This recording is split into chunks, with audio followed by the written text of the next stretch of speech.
Umwana yabajije se ati, ese Imana ingana gute? Se aramusubiza ati, biterwa n'uyireba mwana wanjye. Umwana aratangara cyane, niko kumubaza nanone ati, kubera iki?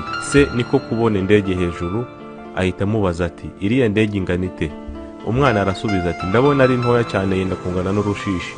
Wa mubyeyi nanone afata wa mwana we amujyana ku kibuga cy'indege, maze amwereka indege, ubundi aramubaza ati, iyi ndege ingana ite? Maze umwana arasubiza ati, ndabona ari nini cyane, ingana umusozi.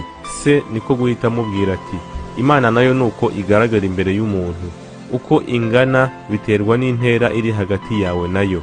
Bityo uko uri hafi y'Imana niko uzayibona ko ihambaye mu buzima bwawe, ukumva iguhagije, ukumva uyizeye, kandi ukumva iguha umutuzo.